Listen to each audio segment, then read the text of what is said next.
Did you know that Kotlin was fully Java compatible?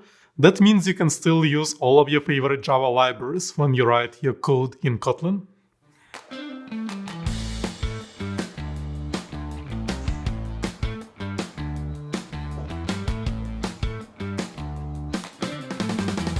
Hi, my name is Stepan Fardey.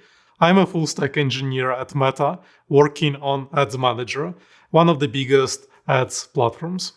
In this video, I hope you will learn about what a developer career can look like for a Kotlin engineer and why Kotlin is so popular these days. So Kotlin was introduced in 2016. That's when I tried it first. Kotlin came as an improvement over Java, when Java was one of the most popular languages out there and the language to write code on Android. Because there was so much code on Android already, Kotlin came fully Java compatible. It's also a JVM language, so that you can still reuse all of the frameworks and classes that you have in Java, and you can start writing Kotlin code incrementally, and you don't need to rewrite and re-implement all of your app from scratch. So Kotlin came as an improvement over Java. Sometimes Java feels very verbose, and when you write code in it, you feel like some of that can be automated. That's pretty much how Kotlin won the hearts of Java engineers. With Kotlin, you write less code, so you move faster, and you also don't need to worry about the edge cases as much. So you produce higher quality, more stable code at a faster speed. So what's not to like about Kotlin? Adoption of Kotlin is very challenging. There is so much code written in Java when it was the only language to write Android applications. Figuring out how you want to structure your code, how you want to migrate gradually, is probably one of the biggest challenges that an existing Android product faces. It takes a lot of planning and careful structuring of different code dependencies across the layers so that you can truly take advantage of these multi-platform capabilities and reuse business logic across all of these multiple platforms. And even then, it's still not possible to do everything. Sometimes you just have to write a native module in Objective-C and use that code in Kotlin on iOS, or write something in C++ even. So even though Kotlin allows you to do multi-platform development, there is still some need to do native engineering across the board. Having said that, I'm so excited to see what comes next for the multi-platform engineering. The idea that you can just learn one language and write so many things on so many platforms is amazing. Kotlin isn't just used for Android development. You can write multi-platform code with Kotlin as well, using the Kotlin multi-platform framework. This means that you can also write iOS applications. You can also use Kotlin on the backend, where Java was and still is one of the most popular choices. You can even write your website with Kotlin by automatically translating it to JavaScript. Working in large versus small company makes some difference in how your role as a Kotlin engineer looks like. In a small company, you'll need to think how to apply Kotlin across all of the app, across all of these layers. And if you're using Kotlin for multi-platform development, you will participate a lot in figuring out what's possible and what's not across these platforms. So you'll need to make a lot of mistakes and learn from that to understand all of these limitations. In a large company, there is a big chance that somebody has already figured this out, and you just need to follow the paths that architects provided. As a trade-off, you will focus more on applying Kotlin to your product, and you will migrate the codebase faster. You'll probably have a much cleaner codebase, and you will have somebody who can help and support you working in a large community of other Kotlin engineers. Even if you just use Kotlin for Android engineering, it still helps you a lot because you can produce higher quality code, more stable code faster when you write in Kotlin. So it pays to take time and learn some basic concepts. And when you think about it, it's not that much different from other major languages. but comes with a lot of improvements. Kotlin is one of the most recent languages and one of the modern ones out there. So I hope you enjoy your path of learning this. Mobile technology continues to expand its application over a wide range of devices. You've possibly interacted with such technology on many different devices, including phones, wearables, TVs, and other household appliances, as well as dedicated automobile offerings. Android is one of the world's most popular mobile operating systems. There are many millions of users on this platform, and it continues to grow its share of the market. There are choices of language when coding, and Kotlin is one of the most popular languages used on the Android platform. Kotlin is a great choice when building an Android app, and it will allow you to create code that exploits many Android features. Just as you can choose which language to program in, you can also choose which mobile platform to code for. Because Android is such a popular and powerful platform, it is integral to mobile software development. That means it is important for you as a new developer to be able to program for Android devices. You can do that using Kotlin. And the purpose of this course is to help you begin your Kotlin development. You'll start in this module by considering what you hope to learn in this course and reviewing the course syllabus, checking out how a typical mobile developer uses Kotlin, and getting some pointers on how to be successful in your learning in this course. After that, you'll move on to begin the coding part of your learning by exploring core Kotlin concepts such as basic types and variables, conditions, and loops. In the next module, you'll enrich that programming knowledge. You'll learn more about Kotlin, and you'll discover how to use its functions, classes, and objects, and its interfaces and inheritance. Then you will be around the halfway mark, so continue straight on and explore advanced classes and objects, including special kinds of classes, nullability, and collections. Finally, you will have an opportunity to put your new skills to the test by taking the graded assessment, completing the bank account practical project, and using the self-review. This course is part of a program of courses leading you towards professional certification and a career in Android development. Be sure to also check out the other courses in this learning path. In summary, this course provides you with an introduction to using the Kotlin language to create Android apps. You may have encountered new technical words and terminology in this video. Don't worry if you don't fully understand all these terms right now. Everything you need will be covered during your learning. If you have an Android phone, chances are you're using an app built in Kotlin every day.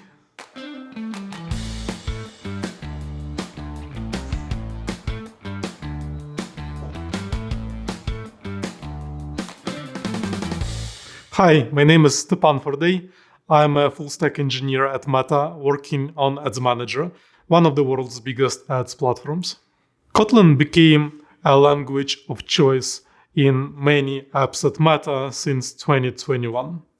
Before Kotlin, Java was the primary language to implement Android apps at Meta. Having adopted Kotlin, we noticed almost 12% increase in developer efficiency. That means that on the 8-week-long project, you can save the entire week of work. So that's huge. And this was one of the major reasons why Meta is pushing for adopting Kotlin so much. Kotlin adoption was gradual at first. A lot of different changes needed to be made for the infrastructure to be able to start writing and shipping code in Kotlin. On top of that, we wanted to make sure that we don't regress any quality or time to load for the apps used by billions of users around the world. So we went with this careful and tested how the Kotlin code performed. And as our confidence grew, we started to increase the adoption across different apps in our codebase. The project to migrate all Java code to Kotlin is definitely ongoing. Our first goal there was to stop adding new Java code, at least. So we set the goal of having 0 new Java libraries in our codebase and transition to writing all of the new code in Kotlin. Instagram has become the first Meta app to set the goal to write all of the new code in Kotlin. We called it being Kotlin first. Instagram backend is implemented in Python, and Instagram frontend was implemented in Java for Android. So when we rolled out Kotlin, we tried to compare Kotlin performance and developer efficiency across Kotlin and Java as a benchmark. Teams who adopted Kotlin reported being more productive with less boilerplate code to write, like, for example, the data models or different edge cases.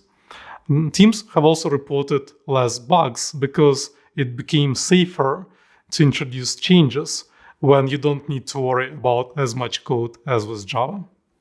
I hope this video helped you understand how Kotlin is used at Meta and how it makes our developers' lives easier and more enjoyable.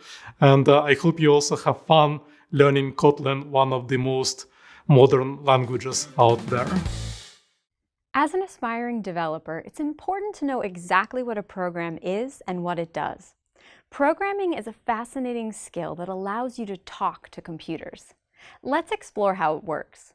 In this video, you will learn how to interpret the current role of programming in a changing world, recognize that a program is simply a set of instructions created using a programming language that a computer must follow, and explain how a programming language like Kotlin helps us tell a computer what to do.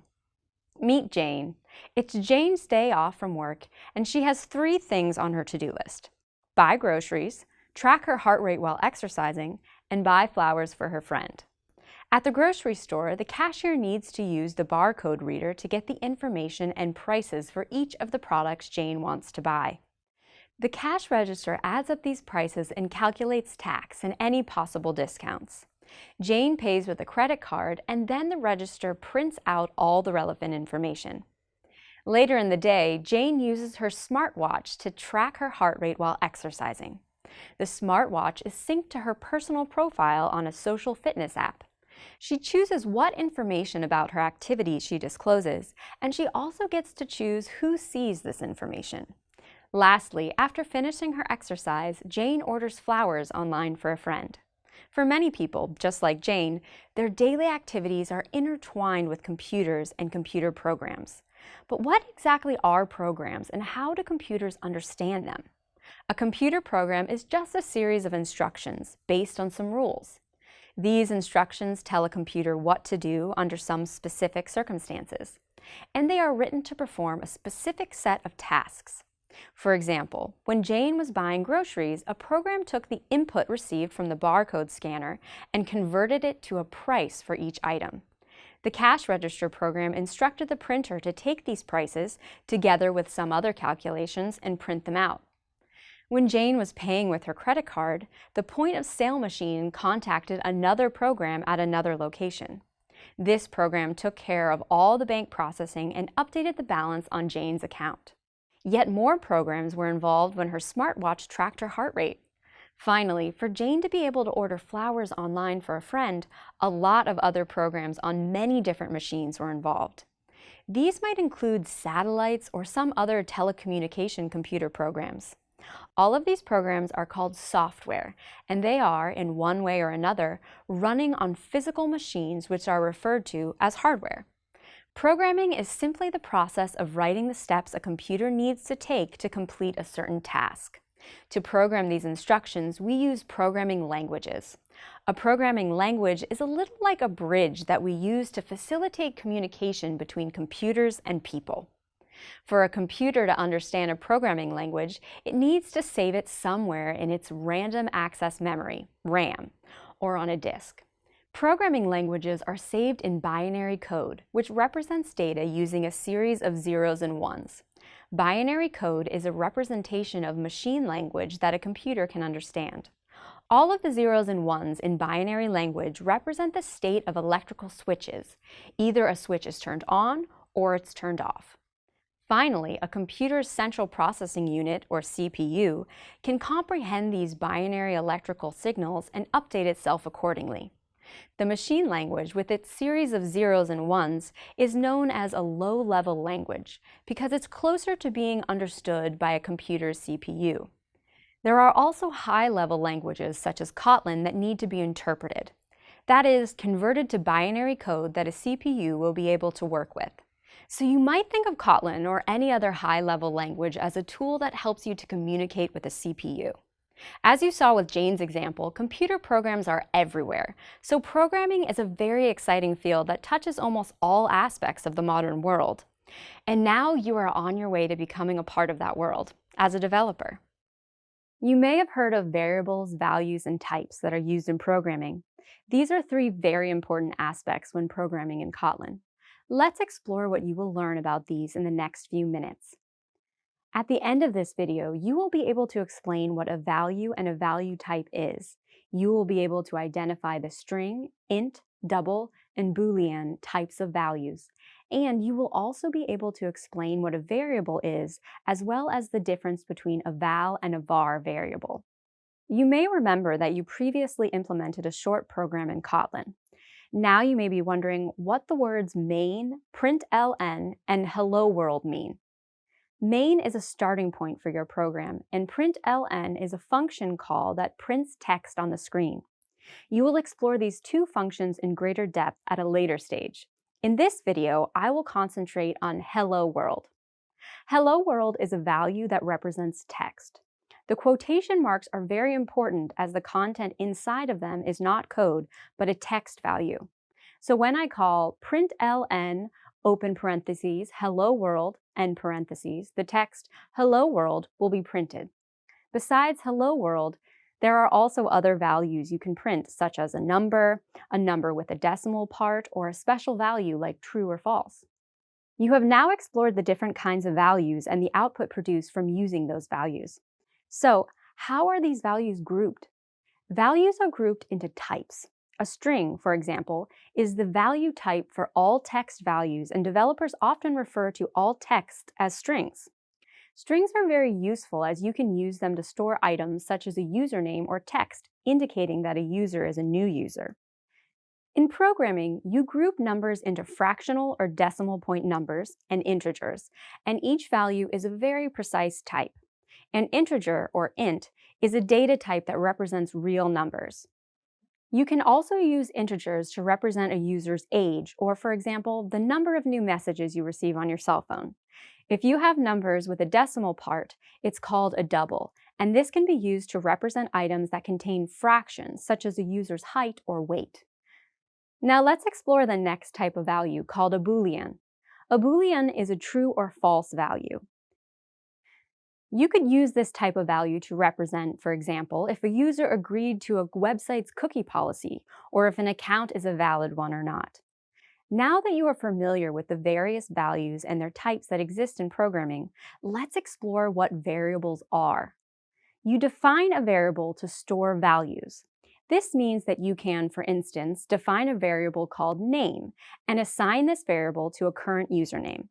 Thanks to the capability of a variable, you do not need to repeat the value of the variable called name in the code, as you can use the variable to reference its value. Let's explore how this works in practice by using the variables name and age. You can do this by starting with the val keyword, which is a short form of the word value, then specifying a value for name, in this case Leonardo, followed by the equal symbol, and finally specifying this variable's value. The first variable, called name, points to the string value, which is Leonardo. The second variable, named age, points to the int value 42. This means that when you define a variable, you can use its name to access the value. So, if you print name, Leonardo prints as a result. You can follow the same process for age, and the age of the user displays. Did you know that you can use a variable multiple times? Isn't that great news? Note that when you specify a variable by using the val keyword, you cannot change its value. So how do you solve this? You can use the var keyword instead, and you can assign a new value to this variable, which, in this case, is Michelangelo. Var is short for variable. Var variables can be assigned new values whenever you like. As in the case of values, variables also have types that you can specify explicitly. To do this, you add a colon and type after the variable name in the code. When you use a string type variable, you can only assign string values, but they can also be used wherever a string value is accepted. In Kotlin, every variable must have a type, but you generally do not need to specify it explicitly. If you don't specify a type, it is inferred from the value, which means that a variable will take on the same type as the value you assign to it. However, a variable type cannot change, so if a variable contains a string type, you won't be able to assign an int value to it. You should now be familiar with the different types of variables and values and how to use them. Good work. You will probably know that in programming languages, you often must operate on numbers. Let's take the task of building an app to manage a school registration system, for example. It will need the capability to calculate the number of absences, the average grade for each student in each semester, and much more. You can build such code by using Kotlin's ability with numbers. Operations on numbers are also very important for graphics. Let's say you create a game, and your player must see a number of objects. Where will you show these objects? In what size? And what should the number of pixels be? This is where numbers can help you. Over the next few minutes, you will learn how to name and discuss the most basic number types in Kotlin. You will also be able to explain how to create operations between numbers. In Kotlin, there are 4 basic types representing numbers. They are int, double, long, and float. Let's explore these in greater detail. The first type, which you already covered, is called an int. This is an abbreviation of integer, which is a whole number without a decimal part. Did you know that int values can be both positive and negative? To create a negative int value for any variable, you just need to add a minus sign in front of the number. Int values also have a limited size, and their biggest possible value is over 2 billion. That is quite a lot, so you rarely need more than that. But if you do operate using larger numbers, there is a special type called long. Long can accommodate numbers over 9 quintillion. To create a long value, we need to add an L suffix after a number. The L suffix sets the specific type to long for a number. Kotlin will also directly infer long for a number where the value is too big for an int. In this example, the first line of code has a variable named I1, which is a type of int. In the rest of the code, variables I2, I3, and I4 are a type of long. In our second example, the I4 variable is also a type of long, but the number value is written using underscores to separate the major divisions such as hundreds, thousands, millions, and so forth. Numbers that operate with a decimal part are called double. Remember, the type can be inferred by the value supplied. Double comes from the fact that this data type holds a number that is made up of 2 parts, the integer and a decimal. The last value type that represents numbers in Kotlin that contains a decimal part is called a float. You can create this number type by using an F suffix after a number. A float behaves just like double. Now you may wonder what the difference is between these 2 types of numbers. A float has limited precision, which means that it behaves just like a double, but it cannot express too many decimal digits as the precision of this number will be lost. A double has a limited precision as well, but its precision is more accurate. This is because double uses twice as much memory as an int, and that's why its name is double. You should now be familiar with the 4 basic types representing numbers. Did you know that when you use numbers in Kotlin, you can also make basic numeric operations like addition, subtraction, division, or multiplication? So, when you create basic numeric operations, normal math operation precedent is used by Kotlin. This means that, for example, 1 plus 2 times 3 is 7 and not 9. The reason is that you should first multiply before you add numbers. Note that the only exception is if there is a parentheses. If you need to override normal math precedents to create a particular calculation, you need to use parentheses. You should now be able to create operations between numbers. Well done! This is great progress towards your learning goals. At this stage of the course, you've spent some time exploring the value types in programming in Kotlin. You previously learned about text values and other values you can print, such as numbers, a number with a decimal part, or a special value like true or false. However, it's important that you understand the value types for text. Over the next few minutes, you'll learn how to create a car and a string, describe what a Unicode table is, and explain how characters are represented. Recognize that a space or a new line is also a valid character. Explain the string name, and use string templates. So before we start discussing text, let's start with a simpler element that is a single character value. You define a single character value by placing it inside a set of single quotes. This value type is called a char, which is an abbreviation of character. Now that you know what a char is, you may wonder how a computer stores a character like this. Remember that you previously learned about numbers? All characters are represented by numbers. This is because a computer does not see letters but only binary code, which is made up of zeros and ones. A special table was then created that maps each character to a unique number. This table, called Unicode, is essentially universally accepted in programming languages, and in its basic form, it supports 144,697 different characters. Let's explore an example according to the table. The character A is code 65. This means that character A is represented by the number 65. In Kotlin, you can find a character code by using code on a character. Now that you know what Unicode is, can you remember what a sequence of characters is called by programmers? You're right, it's called a string. The word string is so popular in programming that it is treated as a synonym for text. You may even hear programmers talk about passing a string or changing a string. A string can be empty, or it can have one or more characters, including spaces and commas.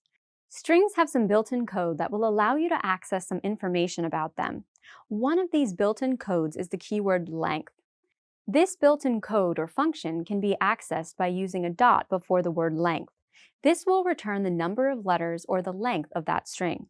You can also add any other value to the end of a string, which means that the value transforms to a string.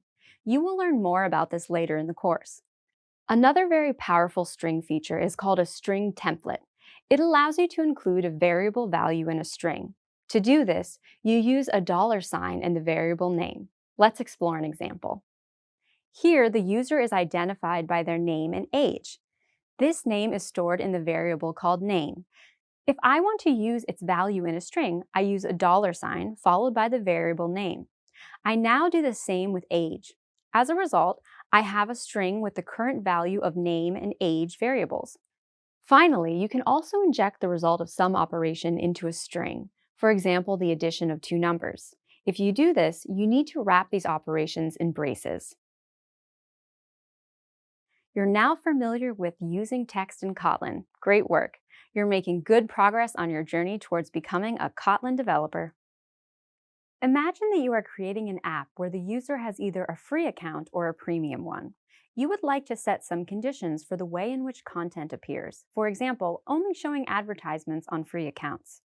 In the next couple of minutes, you will learn to do just that by describing how to write if and if-else statements. You will also be able to explain how if-else can be used to conditionally set up a value for a variable.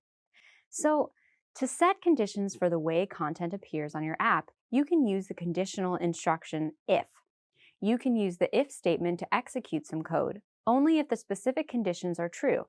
Let's examine how this can be written in Kotlin code.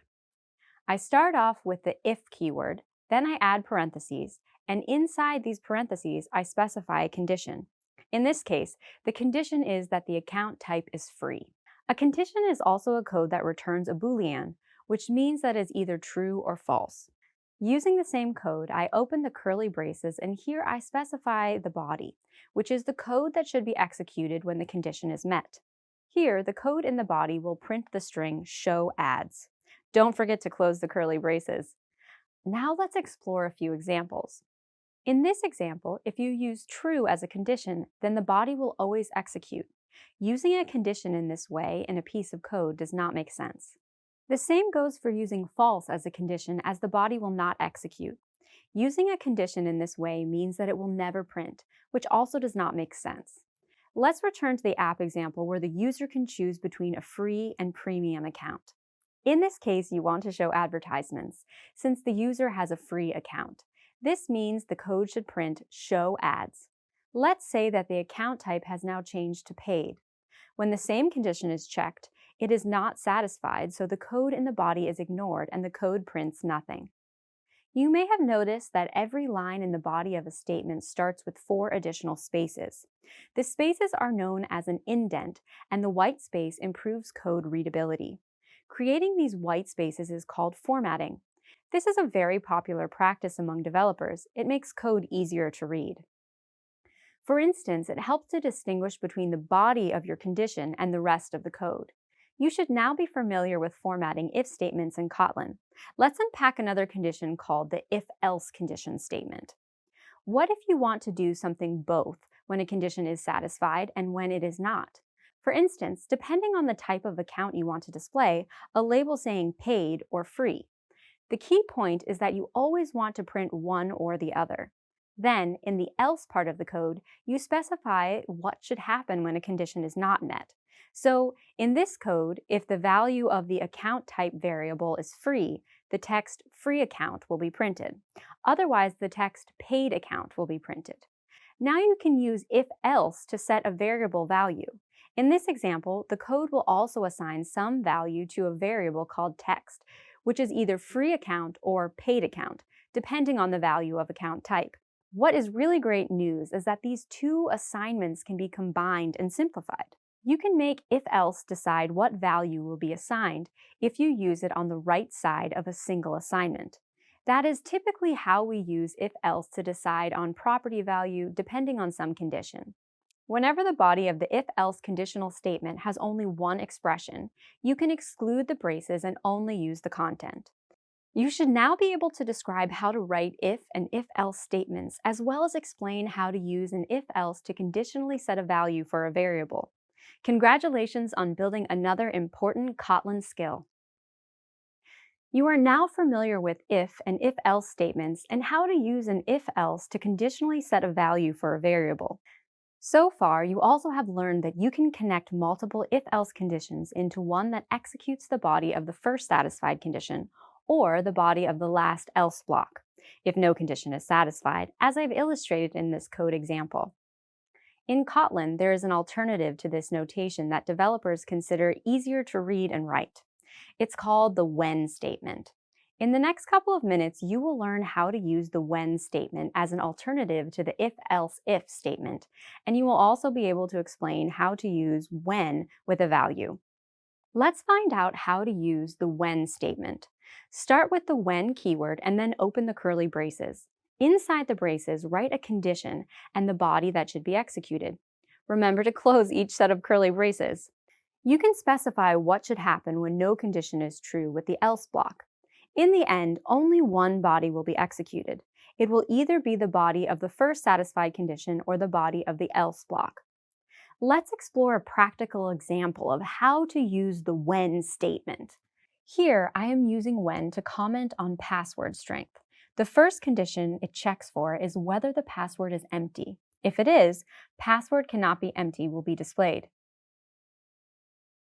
If I specify a password that's shorter than 7 characters, then the second condition is accepted, and this password is quite short will be printed.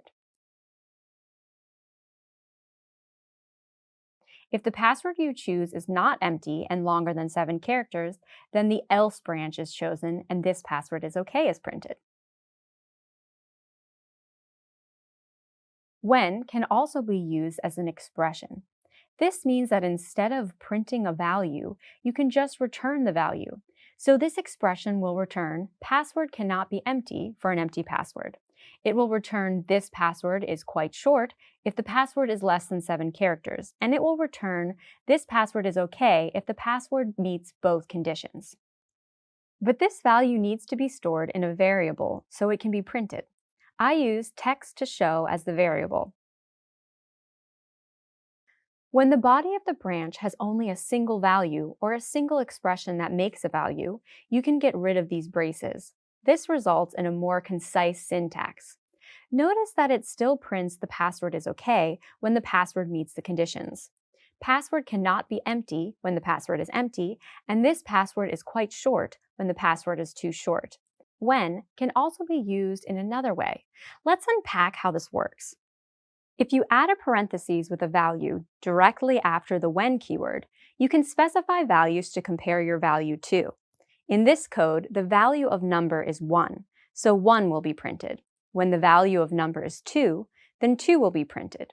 For any other number value, big will be printed. Let's explore another example. This time, I compare string values and answer the question, does the user have access to a document? So, when the user role is admin, they have access to all documents on the system. When the user role is empty, they have no access to any documents on the system. In any other case, check if the user is the owner of the document. You should now be familiar with the when statement. Good work. Loops are one of the basic constructs of any programming language. They allow for the execution of one or more statements until a condition is met. And what is great is that loops can be used multiple times. In this video, you will learn about the idea of loops, but before we get there, let's start with a short summary of how programs are executed line by line and how this flow can be altered with conditions. In general, code is executed line by line. However, if the path of execution steps into an if condition, it checks the predicate, and if it returns true, the control flow continues into the next line. Here, a predicate is a function or an expression that returns a Boolean. This means that this is a piece of code that returns true or false. Let's consider another scenario. If there is an else block, and the predicate returns true, the execution continues into the condition body, but note that it jumps over the else block. Now, if the predicate is false, the condition returns false. It jumps straight to the else block. Remember, when you use conditions, each body can be executed only once, and this may not be sufficient.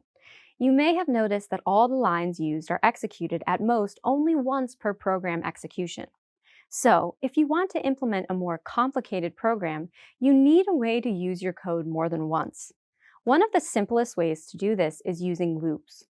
Loops are very similar to the if statement, but the main difference is that they can execute their bodies more than once.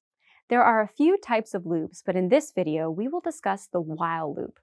The while loop statement is written in a similar way to the if statement, but you use the while keyword instead of if. As a result, the condition is checked and accepted. The body is fully executed. The condition is checked again, and if the condition returns true, the body will be executed again and again. This is super, as the body can be executed multiple times, which means it gives you a way to use your code more than once. Now, you may be wondering how loops are used. Let's explore a few examples. A computer game is a great example of how loops work. They typically have some loop that keeps the game running until you have finished playing. Another example is when you have elements in your code and you use a loop to manipulate each of those elements to do something. Let's say you have a list of offers on your website and you want to show each of them to the user. You will use loops to create this effect on your web page. Finally, imagine that you want to develop a code for a drone. This drone code will need some type of loop that reads sensors, alters controls, as well as decides on the engine's power to maintain flight. You should now be more familiar with how useful loops are in Kotlin and how they can be used to execute a segment of code multiple times. You will learn more about loops later on. Great work! On a previous occasion, you learned about the while loop that evokes some code until a condition is satisfied. Let's say you are interested in a more specific behavior to evoke some action for a number of elements that are known in advance. In this video, you will learn more about for loops and how to create for loops with numbers in Kotlin. These can be implemented using a dedicated loop called a for loop. The for loop is a very popular kind of loop. Often, it is used to invoke an action for each element on a list. So, how do you use for loops in Kotlin? In this example, I've used a for loop to iterate over a list. We will discuss lists later in this course. Let's unpack this example from the beginning. The for loop starts with the for keyword, then there is a parentheses, and inside the parentheses, I first define a variable name, letter. I now use the in keyword, and I specify the list to iterate over. By iterate, we mean to repeat an operation for a set amount of times. I then close the parentheses and start braces with the body that should be executed for each item. Let's create something you would do in real-world coding. Here I created a list with 3 elements, A, B, and C. I then used a for loop, and for each iteration I stored the item in the variable name letter, and I call println. As a result, this code will print. The next letter is A, then the next letter is B, and finally, the next letter is C. Now that you are more familiar with for loops, let's take a few moments to explore how for loops can be used to iterate over numbers. For loops can also be used to iterate over numbers. To do that, I specify the number I want to start at, 1, followed by 2 dots, and the number I want the range to end at, which is 5. The last number is included in the range, so all the numbers from 1 to 5 are printed. Such a range is called a closed range, one that includes the last value. But what if I want to have an open range that starts at some number but ends before the last number? For that, I have to use the until keyword so that I have a range from 1 until 5. This means that 5 will not be printed and the range ends at 4. Notice that when you iterate over numbers, you should always start with the smallest value and end with the highest. If you start with the highest value and end with the smallest one, then the range is empty. There's nothing inside because 5 is bigger than 1. Here, the IDE suggests that I should use down to if I want to iterate from 5 down to 1. When I use down to, you'll notice that all the numbers from 5 to 1 are printed. When you iterate over numbers, you can also specify a step.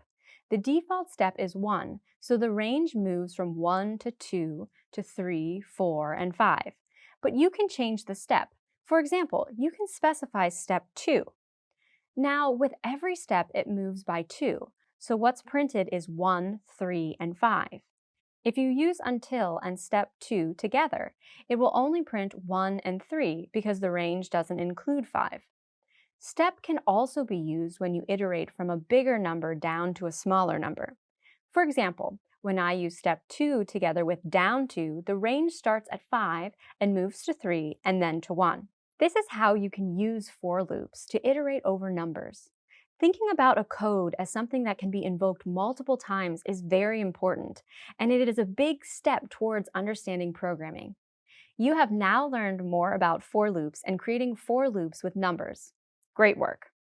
It's important to understand how for loops work because there's so much you can do with them. Let's explore some of those things now. You can place any code that you want inside a for loop. For example, you can have a for loop inside another for loop, and this is called a nested loop. In this case, the outer for loop invokes its body 5 times. And for every single one of those times, the inner for loop prints its body 5 times as well. Therefore, hello is printed 25 times.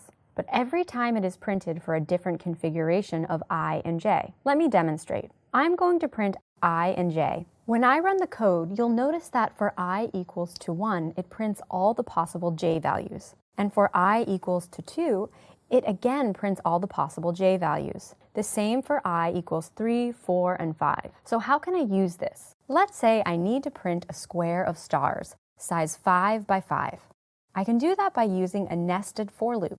The outer loop is responsible for printing each row, and the inner loop is responsible for printing the star in each row. So first, I print a star, and then I need an empty print line to start a new line, and a square of 5 by 5 stars is printed. Now you might say, but wait, I can achieve a similar result by using print with 5 stars inside. However, nested loops are more powerful, and they can be used to achieve a different result. For example, I want to print a triangle of stars. In the first row, there needs to be 1 star. In the second row, there are 2 stars. In the third row, there are 3 stars, 4 in the fourth row, and to form the bottom of the triangle, there are 5 stars in the fifth row. You might have noticed that the number of the row is also the number of stars that need to be printed for that row. I can use that. For each row, I print the same number of stars as the row number, and the result is a printed triangle. But what if I want an upside-down triangle? The number of stars will depend on the variable I. But why does it depend on the variable? Let's consider the number of stars and their row number. So, for the first row, I need to print 5 stars. The second row consists of 4 stars, third row 3 stars, the fourth row 2 stars, and for row number 5, only 1 star is needed. How do I achieve the value of the stars from the row number? The simplest way is to use 6 minus I. This is because 6 minus 1 is 5, 6 minus 2 is 4, 6 minus 3 is 3, 6 minus 4 is 2, and 6 minus 5 is 1. And the code gives the desired result of an upside-down triangle. An upcoming reading will have more examples of what you can do with nested loops. And you'll have the opportunity to implement your own code to print different shapes using nested loops. Knowing how nested loops work will help you gain a better understanding of how code works and how you can think in terms of code. You've reached the end of this module on Introduction to Programming in Kotlin. Great work! During this module, you will learn that Kotlin is a powerful language that allows you to code more efficiently, thus boosting your development productivity using Kotlin variables, conditions, and loops. You may remember that we started with various variables, values, and types. You learned that they help you to group and store items and also helped you to avoid repetition, so you don't need to continually redo everything. Next, you explored the different types of conditions and how they are used in Kotlin. And lastly, you discovered that loops allow for execution of one or more statements until a condition is met. It's now time to recap the key lessons you learned and the skills you gained. With that in mind, let's summarize the key points you learned in this module. During this lesson on Introduction to Programming in Kotlin, you learned how to explain the concept of variables, values and their different types such as strings, boolean, doubles, and integers, identify the most basic number types in Kotlin, for example, integers, double, long, and float, and explain how to create operations between numbers. And you can also explain how to use text in Kotlin by, for example, using a char or a string. You are also able to recognize that a space or a new line is a valid character. The next lesson that you encountered was an introduction to if and if-else conditional statements, as well as when conditional statements, which helped you set conditions for the way content appeared. You have learned how to write if and if-else statements, and you can explain how to use if-else to conditionally set a value for a variable. Following your completion of the conditions lesson, you moved on to a lesson on loops. You discovered that loops allow for the execution of one or more statements until a condition is met. During this lesson on loops, you learned how to explain what loops are and how to use loops when coding in Kotlin. You also learned about for loops and how to use for loops with numbers. You're now familiar with the basics of programming in Kotlin, along with concepts like variables, conditions, and loops. Excellent!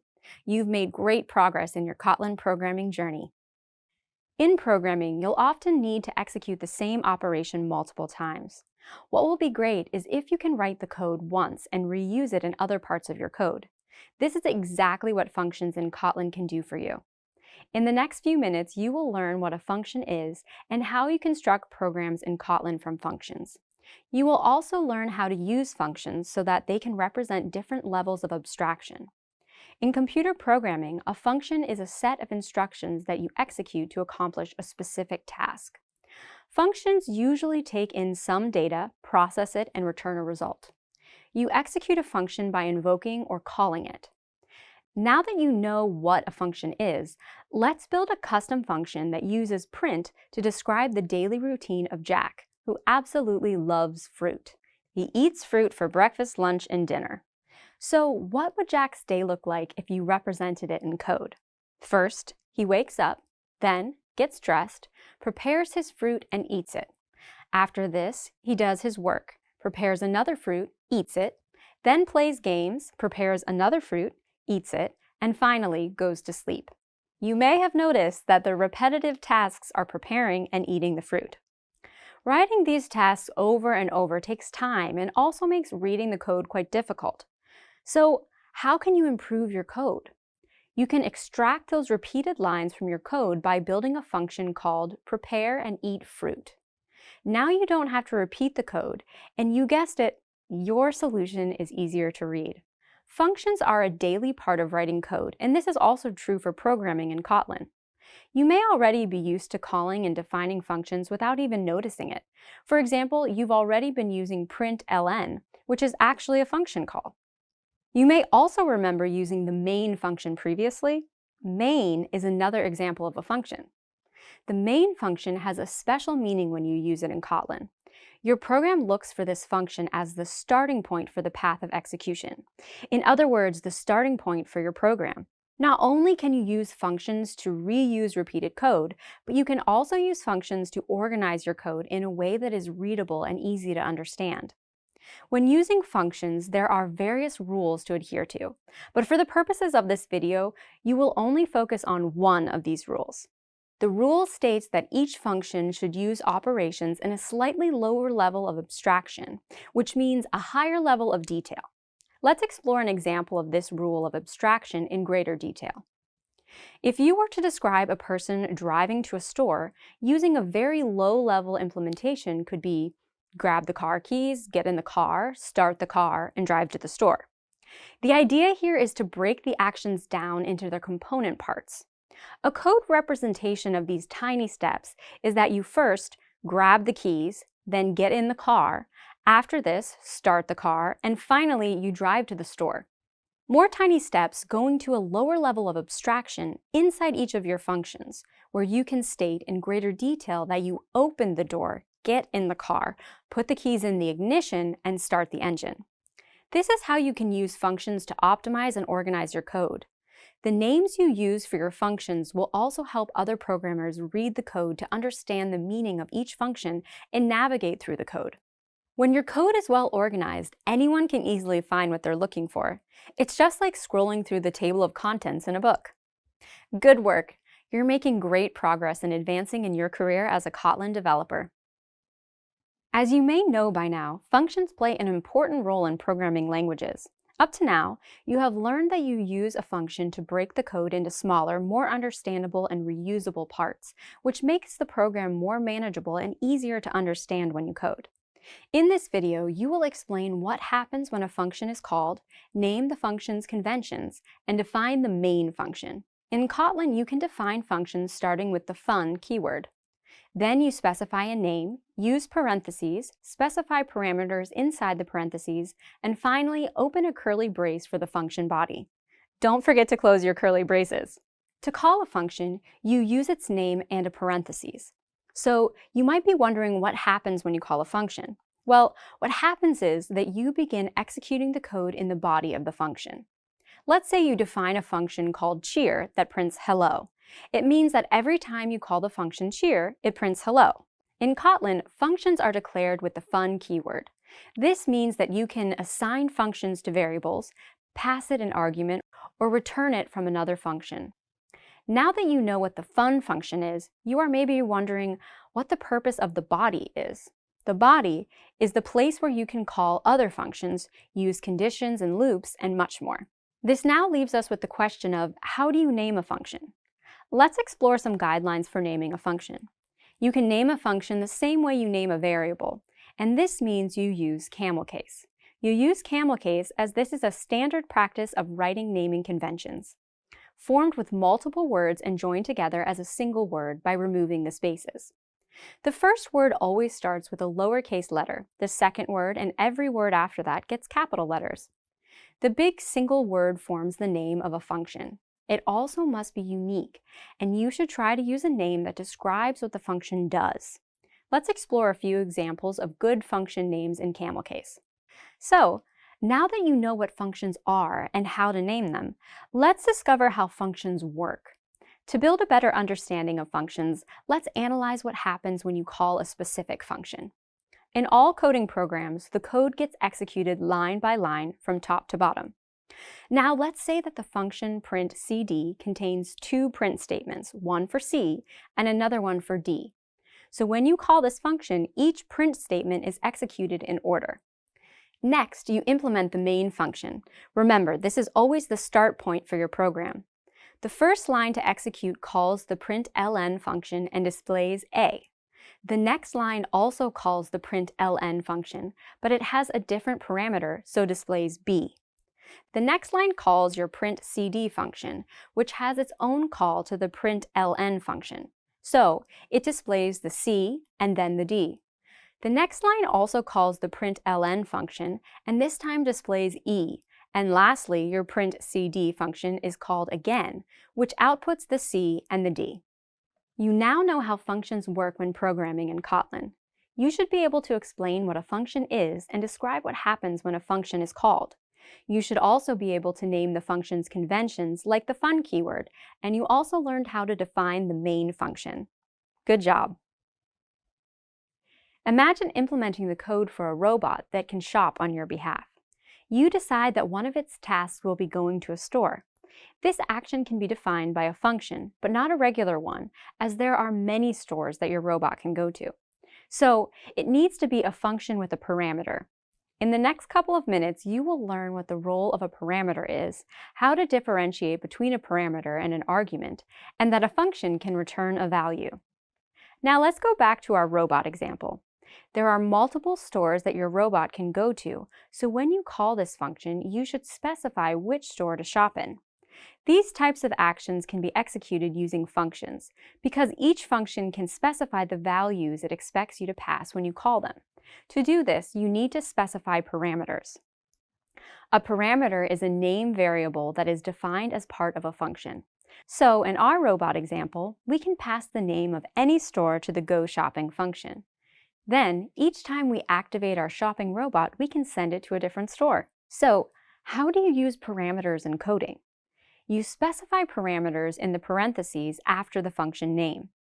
They look like regular variables, but without the val or var keyword. As an example of a function, you might define the store name parameter of type string in a function named goToStore. This variable can be used in the function body.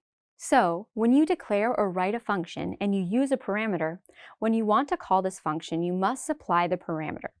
The value supplied for this parameter is called an argument. In this example, the values little lemon and lucky shrub are arguments. So what is the difference between a parameter and an argument?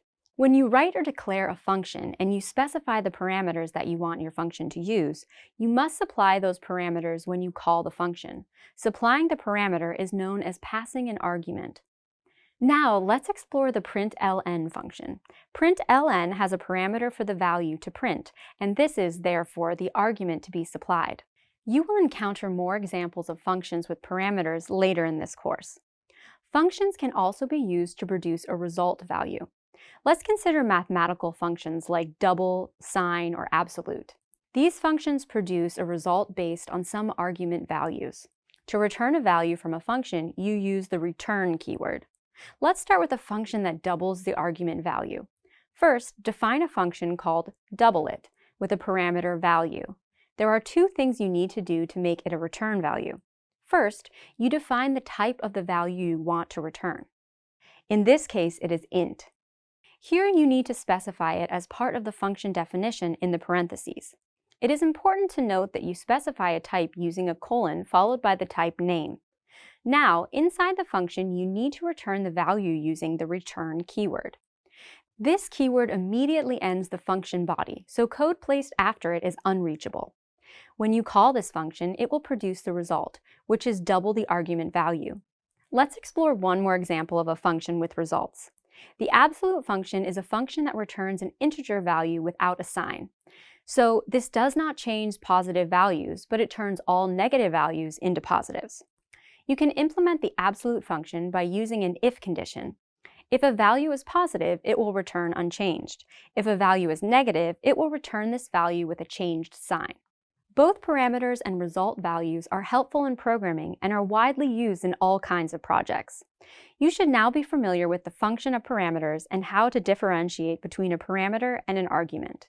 You also now know that a function can return a value. Good work. Let's imagine a room, and in this room there are objects, like a bed, a table, and a lamp that you can use. Programming also has objects, which you can define and operate on. To create objects in programming, you use classes, but it is also natural to group objects into types. In the next few minutes, you will learn about the differences between a class, an object, and a type, and how they work. You will also be able to define an empty class and create an object with it. In Kotlin, every value is an object. This means that strings and integers, which you learned about previously, are also objects. However, you can define other kinds of objects as well. To define custom objects, you use classes. A class is like a template that defines what an object looks like and how it can be used. And in Kotlin, we use it to create objects. Now let's explore the relationship between classes, objects, and types. A class, as mentioned before, is a template that you use to create objects. It specifies how the object should be created and which methods and properties it consists of. It also defines what the object's relationship is to other classes. An object, on the other hand, is a specific instance that you create using a class. Now let's investigate what a type is in relation to objects. You may remember that you learned about types previously in this course and that a type defines which object the variable can accept. A type represents a category of objects. An example of a type is an int. Int is a type that represents all integer numbers. Number is a type that represents all kinds of numbers, so both integers and real numbers are a type number. Let's explore this relationship between classes, objects, and types in greater detail by using examples. There is a class called int that is a template for integer numbers. An integer, like 42, is an object, so it is an instance of the class int. Let's now examine how the same information applies to a custom object. You can use the custom class called employee to create an object. It also makes a type called employee that can be used to specify that a variable holds only objects made using the class employee. Now that you understand the relationship between a class, an object, and the significance of types, let's go over how you can create custom classes and objects in Kotlin. To define a class, you will use the class keyword and then specify a name. You don't need anything more for an empty class. The name you specify should start with a capital letter, and you should only use letters to name classes. If you want to specify a name from multiple words, start each new word with a capital letter. Let's return to the class example. You have now defined a class called employee. That represents the employees in your company. To create an object using this class, you need to call a constructor, which is the name of the class and a parentheses. You may note that this is the same as calling a function, but here an object is returned. You can specify the type of variable, mark, as employee, and this makes it explicit so that this variable holds an instance made from class employee. You should now have some understanding of what a class, an object, and a type is, and what the differences are between them. You should also be able to define an empty class and explain how to create an object using it. Great work! Previously, you learned how to define an empty class using the class keyword and a class name. In such a class, you can create objects using the class name and a pair of empty parentheses. Here, I've created two separate objects, employee1 and 2, but an empty class by itself isn't useful. Rather, you use classes to model the world. Typically, you use classes to store information about particular objects. Here I have created two employees and I can store information about them like their names and positions. To do that, I need a set of parentheses, which is the constructor definition. Then I need to specify properties. For example, I add both name and position as string types. Specifying properties is a lot like specifying variables. I start with val because I want to make the name property read-only, and I use var to make the position property read-write. The line of code thus reads, keyword, name of the property, colon, and the type, which in this case is string. Each employee now has name and position properties. Kotlin expects me to specify some values for the name and position. So, I make employee 1 Alex, and their position is manager, and employee 2 is a waiter named Bob. Once you have defined the properties, you can read them. To do this, use the reference to the object, employee 1 in this case, then dot and the property name, which can be either name or position. I'm reading the first employee's properties, so the name is Alex and the position is manager. To read the second employee's properties, I use the reference to the object, employee 2, and I specify that it's Bob, who is a waiter.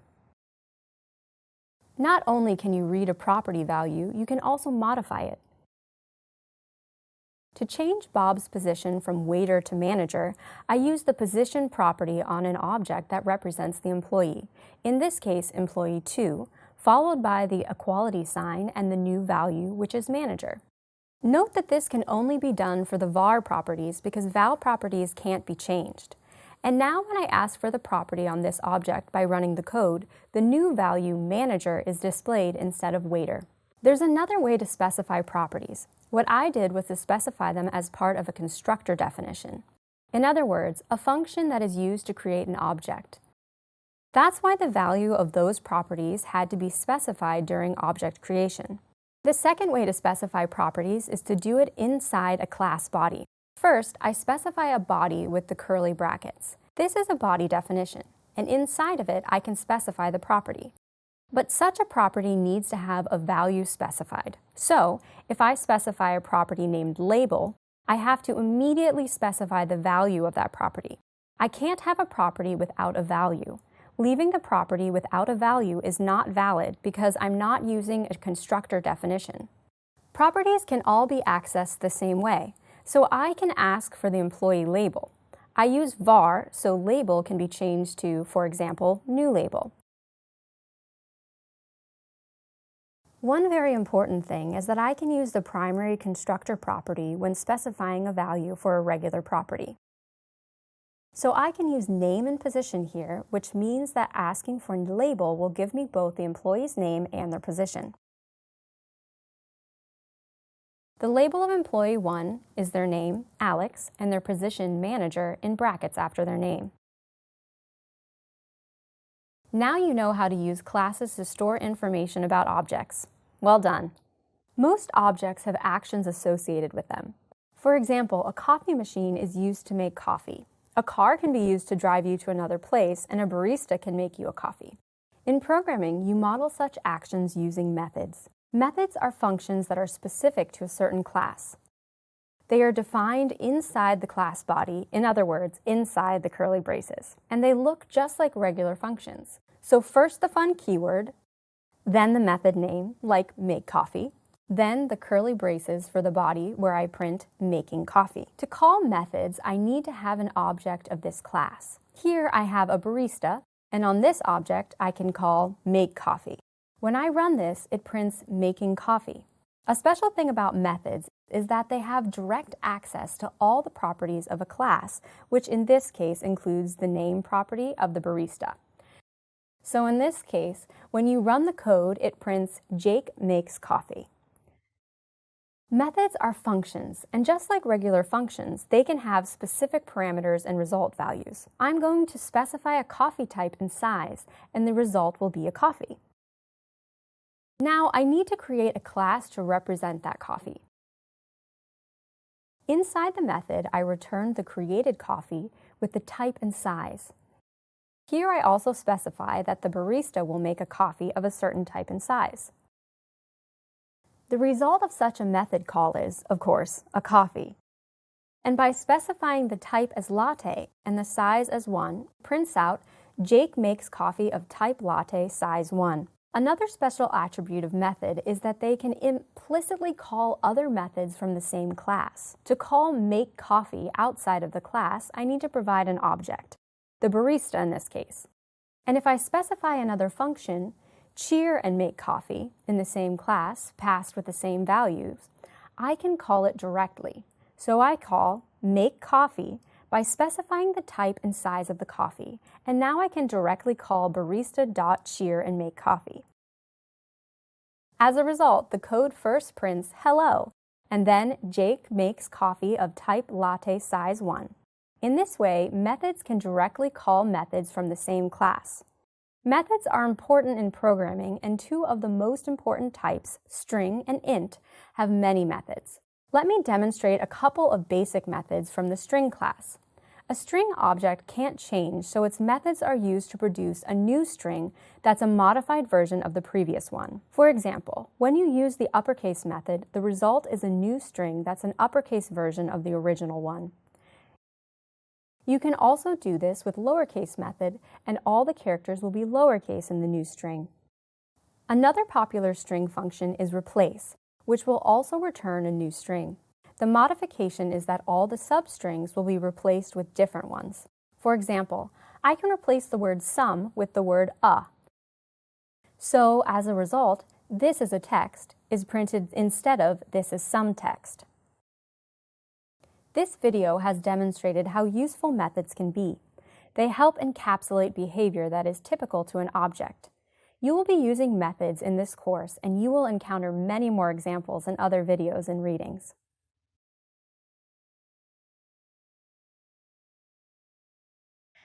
Programming languages are built upon certain models to ensure that code behaves predictably.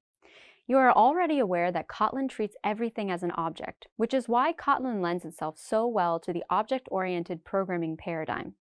Kotlin primarily follows what is known as the object-oriented paradigm or model. As you'll soon discover, object-oriented programming, or OOP, relies heavily on simplicity and reusability to improve workflow. By the end of this video, you'll be familiar with the object-oriented programming paradigm. This knowledge will reinforce the knowledge you have already gained about Kotlin. You'll also be able to identify the four main concepts that define object-oriented programming. Programming paradigms are a strategy for reducing code complexity and determining the flow of execution. There are several different paradigms such as declarative, procedural, object-oriented, function, logic, event-driven, flow-driven, and more. These paradigms are not mutually exclusive, so programs and programming languages can opt for multiple paradigms. For example, Kotlin is primarily object-oriented, but it is also procedural and functional. In simple terms, a paradigm can be defined as a style of writing a program. OOP is one of the most widely used paradigms today due to the growing popularity of languages that use it, such as Java, Kotlin, C++, and more. But the OOP's ability to translate real-world problems into code is arguably the biggest factor in its success. OOP has high modularity, which makes code easier to understand, makes it reusable, adds layers of abstraction, and allows for code blocks to be moved between projects. To help you better understand OOP, I'll first clarify some of its key components, which are classes, objects, and methods. You are already familiar with these concepts and have had some practical experience of using them. A class is a logical code block that contains attributes and behavior. In Kotlin, a class is defined with the class keyword. The attributes can be variables, and the behavior can be functions inside of it. You can create instances from these classes, which are called objects. In other words, a class provides a blueprint for creating an object. In more practical terms, let's say you want to record the attributes of employees at the Little Lemon restaurant, such as their position and employment status. You could create a class called employee and conveniently bundle those attributes in one place. Next, let's discuss objects. As mentioned, an object is an instance of a class, and you can create any number of them. The state of an object is comprised of its attributes and behavior, and each one has a unique identifier to distinguish it from other instances. The attributes and behavior of the class are what define the state of the object.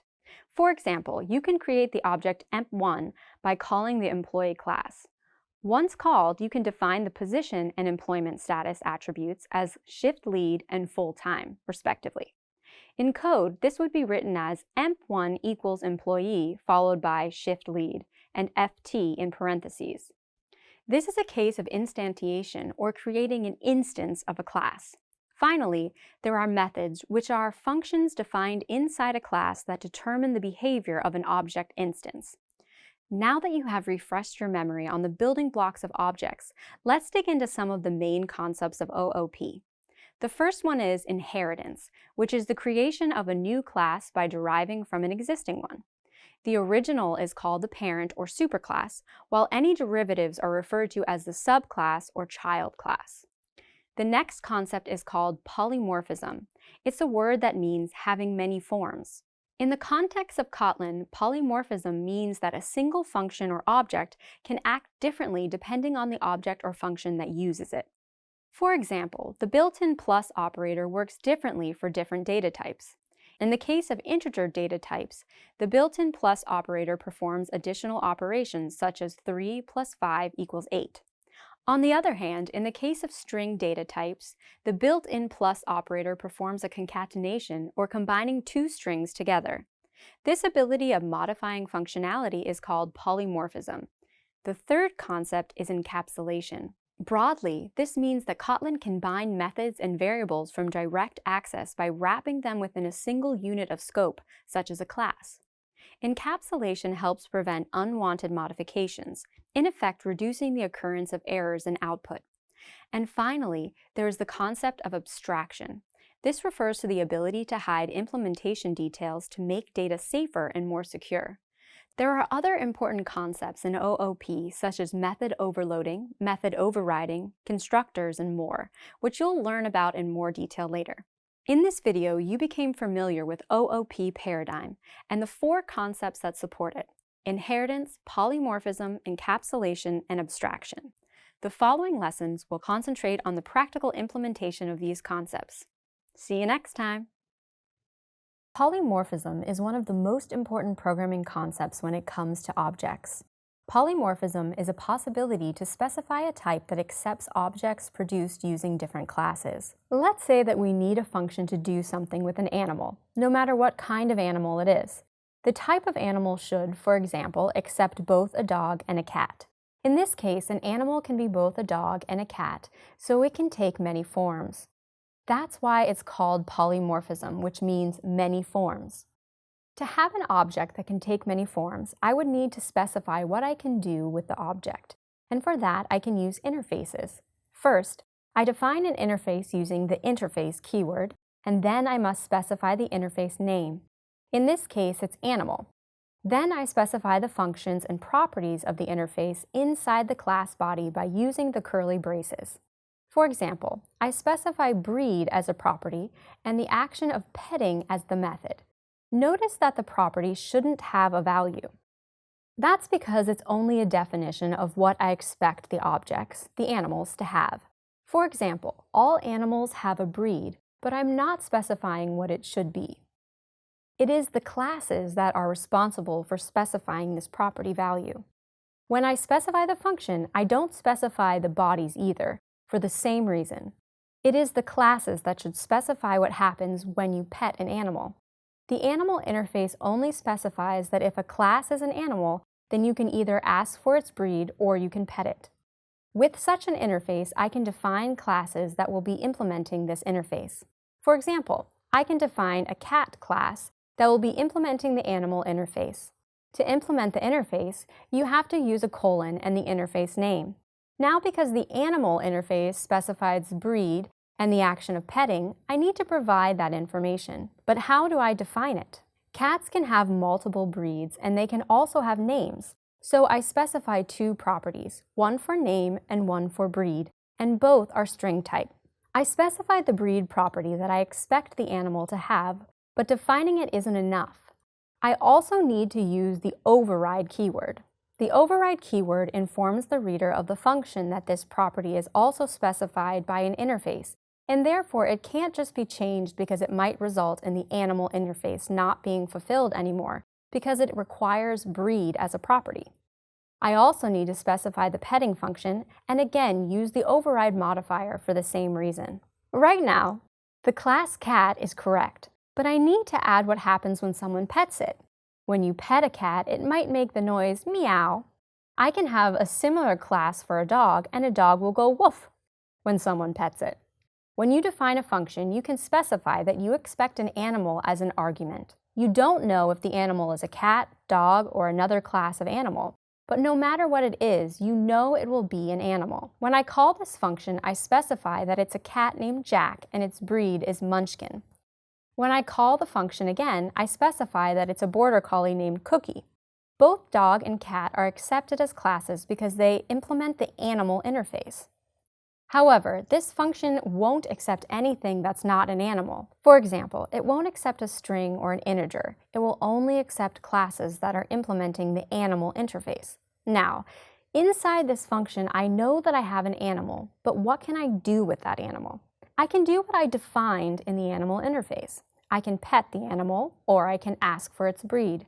I can't ask for the name because it doesn't necessarily need to have a name. But it does need to have a breed property and a pet function because that's what's specified by the interface.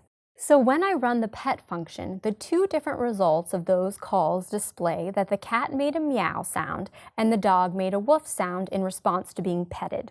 Properties can be overwritten by constructor properties, but also by regular properties defined in the body. Let's specify another animal called emu with no name and with the general breed of emu. And I leave pet as an empty function because it doesn't make a sound when petted. This is a correct class just like the dog and cat. It has the breed defined and it has an empty pet function. Now I add a print call in the pet animal function that says what animal we are petting.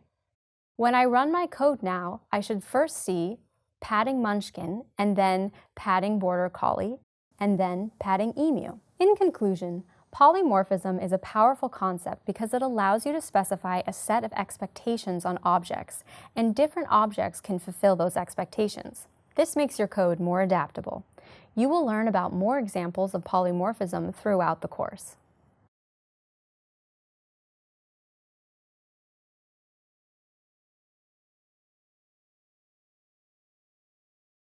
Let's say you're a drone manufacturer and you have a line of drones that you control using the following drone class. Then a superhero trend takes off and your marketing department asks you to produce a new variation of your drone with a new look. How can you do that? A suboptimal solution would be to copy and paste the drone to make a superhero one with a different look. But that's not a good solution because it only works in the short term. Your superhero drone has to have the same methods of the original drone, so whenever you need to make a change, you need to apply it in two different places, both on the drone class and the superhero drone class. Another problem is that the superhero drone is not actually a drone, so you cannot use superhero drone when drone is expected. That's no good. It needs to be a drone with the same methods but with slight modifications. How can I make it so?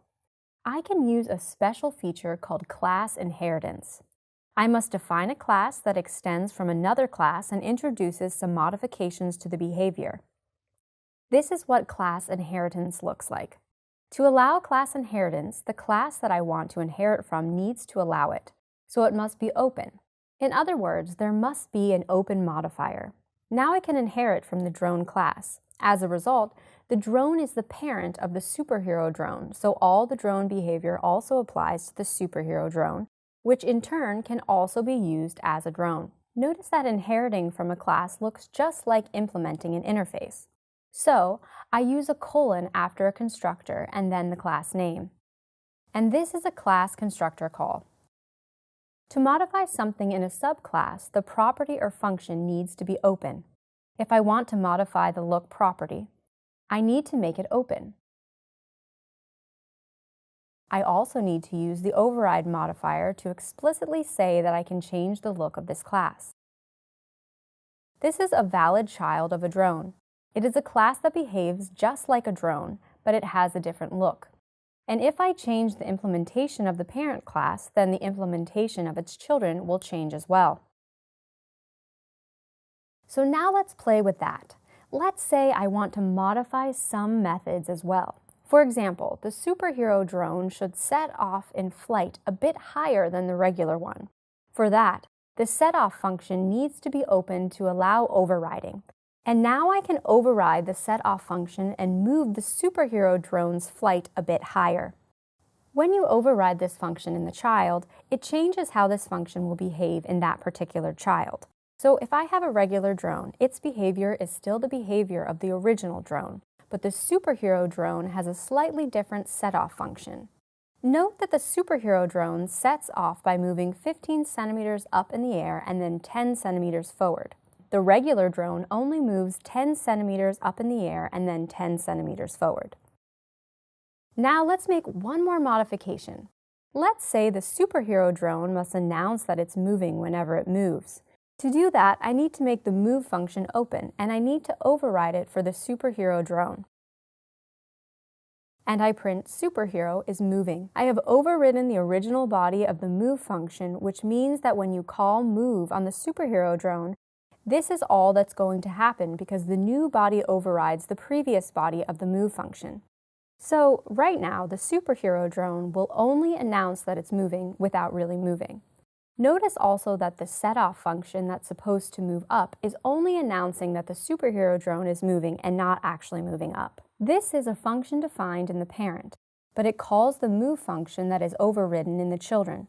So if you override a function in the children, you can change the behavior of functions coming from the parent that might be using the functions you've overridden. What I want to achieve is to first announce that the superhero drone is moving and then call the original move function. To do that, I need to call the original function defined in the parent by using super.move. The super keyword indicates that I'm referencing the function from the parent. So when I override a function, I call the original function inside of it. Doing this results in the superhero drone not only announcing that it's moving, but actually moving too. And that's just a few ways in which you can use class inheritance. When you define a class, you need to think about how other developers will use this class and what you do and do not want them to be able to do with it. For example, let's say you implement a class that represents a bank account. You want other developers to be able to interact with this class using the deposit and withdraw functions, but you don't want them to be able to modify the balance. Exposing only certain methods to modify an object is called encapsulation, and it's one of the most important concepts in modern programming. To make encapsulation possible, you need to hide some properties and methods so that they can be used inside of a class, but not outside of it. And to do that, you use the private visibility modifier before a function or a property you want to hide. Thus, once I have used the private visibility modifier on the bank account class, I can still use the balance property inside of this class, but it can't be used outside of it. So here is a compilation error indicating that such code won't compile. Private is the most important visibility modifier after the default one, which is public. That's because by default, everything is visible and can be used anywhere. Private means that a particular property or function can only be used in the scope where it is defined. So if you define it in a class, then it can only be used in that class. You can also add the private modifier to elements defined in a file. So consider the test2 file. Here, the add function is used, and because it's public by default, it can be used in other files as well. If I make the function private, then I can still use it in the same file, but not in another file. Note the compilation error indicating that I can't use it. Therefore, the add function is defined in the scope of the file, and the private modifier indicates that it can only be used in that same file. There are two other visibility modifiers you need to know about. The first one is protected, and it's only used inside classes that are open or abstract. So let's consider the following. You have a class named ship that is extended by the electric ship class, and the ship class has a property named miles passed that you don't want users to be able to modify. The intuitive solution is to make it private. However, if you make it private, you can only access it in the same class. You can't modify it in subclasses. If you want a property or function you're using to be visible in the same class and in subclasses, then you need to use the protected modifier. Protected here means that the element will be visible in the same class and in its subclasses. So now the electric ship class can modify the property, but it can't be modified from outside of that class. The ship class does not expose miles passed. And if I try to use it, you'll note that I can't modify or access it because it's protected. The last visibility modifier is internal. It means that an element will be visible throughout the same module. Usually, you use one module for a project. So, for you as a developer, using internal might seem like it's effectively the same as public, but you shouldn't think about it like that. Developers often use other people's code in projects. And if you use libraries or other kinds of dependencies and some of their elements are marked as internal, it means that the developers creating those dependencies can use it wherever they want, but you can't use it. What does that mean practically? It means that you probably won't use the internal modifier in your own project because it means the same thing as public for you. But if you want to use code from a library and you see the internal modifier, then you know that you can't use that code because it will only be visible inside that library. And that's how you can use visibility modifiers. You can set a property or function to private, protected, or internal, depending on your needs. You already know how to make regular classes, but this is not the end. There are also special kinds of classes, each with a dedicated purpose. In this lesson, you will explore these special classes. There are a number of special classes you can use to obtain a specific type of functionality, such as data classes, Enum classes, exception classes, sealed classes, and annotation classes. One particular type of class is a data class. Data classes are a special kind of class dedicated to serve as a holder of data. They help to compare, display, read, and modify this data more easily. Sometimes you may want something to have a very definite answer to a question. For example, if you were programming a coffee machine, there would only be a set number of choices available. With an enum, you can specify attributes to each choice to ensure that the type of coffee selected is always responded to in the same way. So, an enum represents a set of possible options. With programming, sometimes things don't go as expected and your code will break. Then you have to try and figure out what went wrong and where did it go wrong. Kotlin uses a special kind of class called exceptions to deal with the most common things that can go wrong. Things like a missing resource, a file that you wanted to read into your program, or an image that you need to place on the screen. If one of these things is not where you told your program to look for it, then Kotlin and many other languages will not crash, but will use an exception to identify the problem and gather information about it. When you write a program, you want the program to behave in a particular way, with no surprises.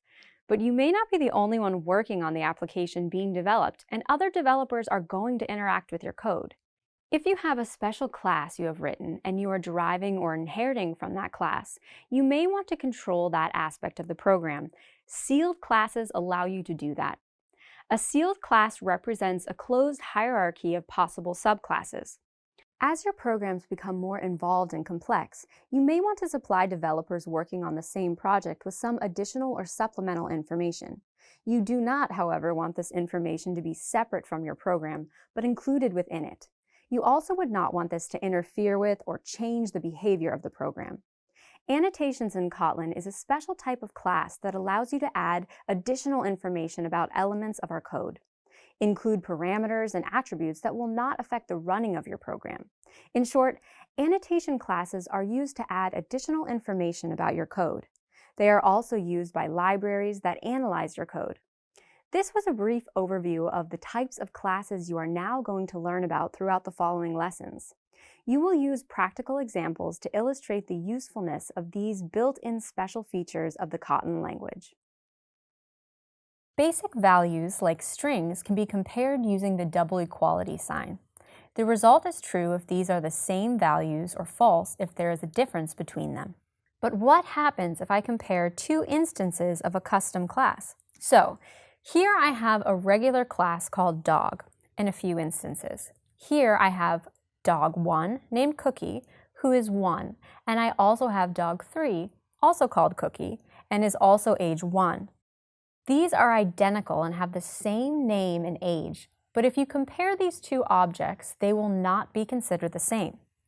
These are two separate objects, and all objects are, by default, unique, which means that every instance of a regular class is considered as unique. You will only have true from two objects comparison if you have two references to the same object like in here. In both sides, you can see dog1, so every object by default is unique. You can also print values. So if you print string A displays. If you print number 42, 42 displays. But what happens if you print an instance of a class, or if you transform an instance of a class into a string? The answer is that, by default, a class generates a string that is its name. Then there is @ and some numbers and characters that identify this object. The purpose of those letters and characters is to help you recognize if two values are identical or not. Here I print dog1 twice, so I have dog with the same number, and here I print other dogs. As a result, I have dogs with different numbers. So the equality and transformation to a string gives little information and ignores all the properties.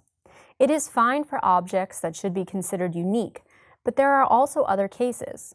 These are the cases where I want a class to represent the data it holds. If I think of this dog class as a holder of data, a holder of name and age, then the two dogs should be considered equal if they have the same name and age. These objects should display information about its properties if I ask to transfer the dog into a string. For these situations, there is a dedicated modifier called data modifier. If I add this modifier before a class, then the behavior of the equality operator and transformation of the string changes significantly. Here, two identical objects were considered equal, and they are still equal. Over here, two different objects that were considered not equal are still not equal. Dog1 and dog3, who are both called Cookie and have the same age, were not considered equal, but they are equal now. This means that the behavior of equality has changed. So when I use the data modifier, the two objects are now the same if they are the same class and have the same data. Because I have dogs with the same names and age, they're considered the same when I use the data modifier. The transformation to the string has also changed. At first, it was just the dog and some number and characters. But now the dog properties together with their values display. It starts with the dog class name, bracket, and with each primary constructor property, there is the name of the property, equality sign, and its current value. This is extremely useful as I can see what is in the classes. This is not all that changes when I introduce the data modifier. The other feature that it introduced is called destructuring. When you have a dog, but you are interested in reading its name and age, the classic way to get them is by separating using the name and age properties. Thanks to the data modifier, I can now just state that I am interested in reading the name and age of the dog. The first variable is name, and the second variable states the age. Destructuring is based on the position of elements, and it doesn't matter how those variables are named. The first variable is associated with the first property from the primary constructor, and the second variable is associated with the second property. It does not matter what name I give it. It can be called first name, and it still works. It is useful, as I can give different names to variables, but you also need to be careful. If you by accident give incorrect positions to your variable names, Kotlin gives a warning, but it still compiles. Under the variable name, the age of the dog displays, and under the variable age, the name of the dog displays. This is incorrect. The position of the variable is important and not its name. Another feature that the data modifier introduced is called a copy function. It is useful for classes like this one that have only val properties, and I want to produce a slightly modified variant of the objects. Let's say, for example, that your dog got older and you want to create a new instance of the dog class using the same data, but just changing the age of the dog. You will not be able to modify the object inside because all of its properties are val. However, you can make a new dog object that is a slightly modified version of the current one. To create a modified version of a data object, I use the copy method that is generated by the data modifier. When I use the copy method, I can specify what I want to change, and I can, for instance, specify that I want the dog's age to be changed to 2 or changed to the previous age to the current age plus 1. I will now have a dog with a new age, which is 2. The copy method creates a new object and does not modify the current one. So if this were dog 2, the previous dog would still have the same age. This is a particularly useful function, especially if you are using large systems where they prefer using val instead of var properties. You should now be familiar with data classes in Kotlin and how they work. The Little Lemon cafeteria accepts 3 forms of payment: cash, card, and check. For each transaction, you have to specify the payment method. But how can you represent it in code? A straightforward way is to use a string. Here I use a string, and here I can compare different possible string values. But when using this technique, there's no guarantee that the string is correct, so the method is prone to mistakes. This transaction is for a cash payment. If I have a typo, my code will still compile, but the result will be incorrect. How can I improve on that? A better way to represent possible values in Kotlin is using Enum classes. Enum is a special kind of class that represents a set of possible values. It's defined first by the Enum modifier, followed by the class keyword, and then the class name. In this case, it can be payment method. And in the body of this class, I specify the possible values, which are cash, card, and check. So instead of using a string, I'm using an Enum class named payment method. You also need to use the new class name to specify a payment method value. Notice that I start typing payment method and it auto-completes the value options cash, card, and check, so I just need to select one. Those are all the possible values that can be passed to this function as a payment method argument. It can only be cash, card, or check. Nothing else will be accepted, so I choose check. Here, depending on the chosen payment method, I call a different function. But when a string is used, I also need to account for a situation where an unknown payment method is provided. This is because a string can't guarantee that the passed value is cash, card, or check. On the other hand, Enum class does give such a guarantee. In a when expression, it's enough to use all three possible values and handle them in their own ways. An extra else branch isn't needed because Kotlin knows that all the possible payment methods are covered and that there's nothing else that can be passed. Of course, if a new payment method is added, like PayPal, the when expression needs to be extended to cover another payment method. But even without it, I know that at least 3 other methods are covered. Let me share some other advantages of Enum classes. First, Enum classes can be easily transformed into a string.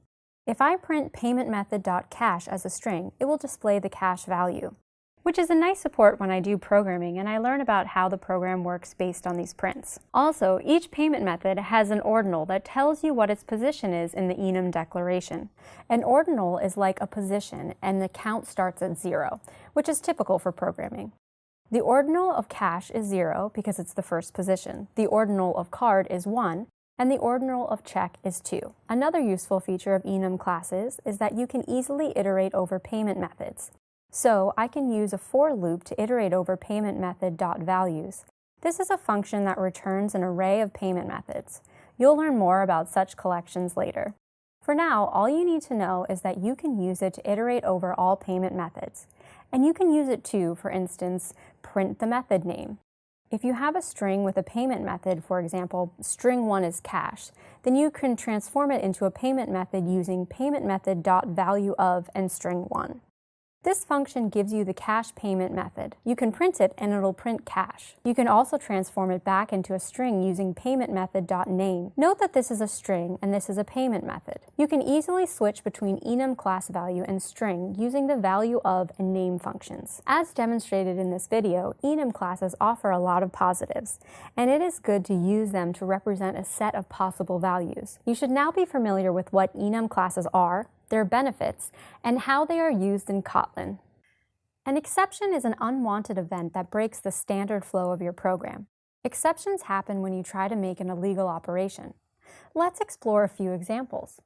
It is not possible to divide a number by 0. If you do this, your program will be stopped with an arithmetic exception. In the report from this exception, the name of this exception displays, which is arithmetic exception, and also a message that informs you what went wrong. It also states that you tried to divide a number by 0. Another line displays where the exception was thrown, so that you can see that this exception happened in this function and line. Let's explore another example. When you try to read an integer from a string, you can use a method called toInt from the string class. This method should transform this string 1, 2, 3 into an integer 123. However, if you try to transform a text that is not an integer into an integer, it throws number format exception that contains information about what string you used. In all these cases, your program will not be able to continue when an exception occurs. So does this mean that any incorrectness in my code breaks the program? Definitely not. I can identify an exception and I can then stop it.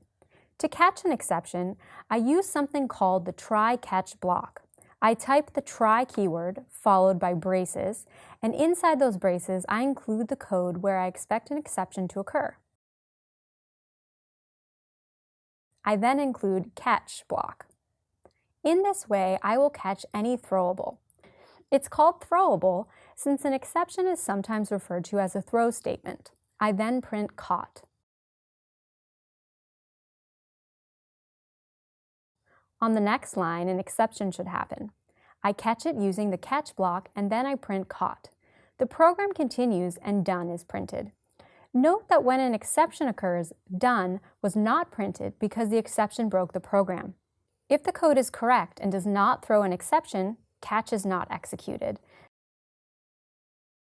So I just execute this code. I print 1, 2, 3 and then I print done. So this code is only executed when I catch an exception of a certain type. Inside catch, I can specify what kind of exception I would like to catch. The exception here is supposed to be number format exception. I can specify that we concretely expect such an exception by specifying a type in catch block. However, if you specify that you expect a different kind of exception than what you actually throw, it will not be caught. So if you expect the arithmetic exception and the exception thrown is number format exception, that is not an arithmetic exception and you will not catch it. This means that the program is broken again. So here an exception occurs and it is not caught by try-catch because its catch does not catch the exception that occurred. So the exception passes through and breaks our program. We can also have multiple catch blocks to cover multiple exception cases. So in the case of arithmetic exception, I will print caught arithmetic exception, and in the case of number format exception, I will print caught number format exception. There is a hierarchy of exceptions, and at the top of this hierarchy, there is throwable, which is a super type of all the exceptions. So if I catch throwable, I am catching everything. The first catch will be chosen. If I first catch throwable and then catch number format exception, it does not make sense because number format exception is a subtype of throwable, as throwable is the top of the hierarchy. It means that this catch will always catch all exceptions and the second catch will never work because it's placed in the next position. In this case, caught displays because throwable catches all the exceptions. However, if I reverse the order, when number format exception happens, caught number format exception displays, and if I choose arithmetic exception, caught displays. You also have this variable in the catch function that you can name whatever you want. It is typically E, but it can be any other name, like error or exception or number format exception. This is a reference to the exception, and you can use that to print this exception.